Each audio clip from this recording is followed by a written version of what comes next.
Muslims just finished Hajj, the best 10 days of the year supposedly, most beloved to Allah. They love to claim that Islam is the most monotheistic religion in the world, most uniquely monotheistic in fact. On these days of Hajj, Muslims do a bunch of pre-Islamic pagan stuff while pretending it's monotheistic. Where did the Kaaba come from according to the Quran and Sunnah? Apparently, this Kaaba was built by Abraham and his son Ishmael.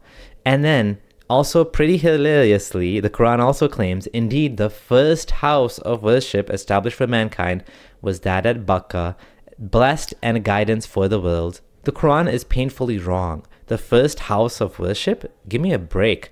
If this is the case, if the first ever house built for worshipping Allah was a Kaaba, why don't the other prophets mention this?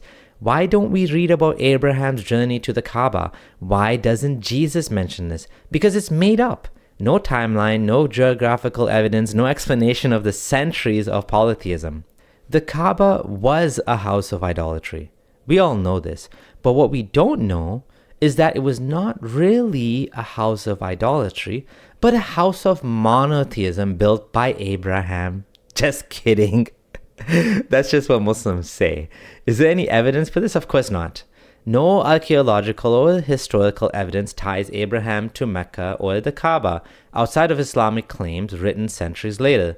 Jewish and Christian texts mention no such journey of Abraham to Arabia, nor any son of his, Ishmael included, settling there. The Abraham built the Kaaba narrative is a retroactive theological invention to legitimize Muhammad's message as being part of the Abrahamic tradition. We do have evidence that it was a pagan house of worship. Let's review some more of it pretty quickly. In this hadith in Bukhari, we know they used to go around the Kaaba naked. This hadith refers to Quran 2:199. There is a plenitude of evidence that Hajj is a pre-Islamic ritual. Once Mecca was conquered, Muhammad wanted to do the smashy, probably still mad about Al-Zut, and went around breaking those idols.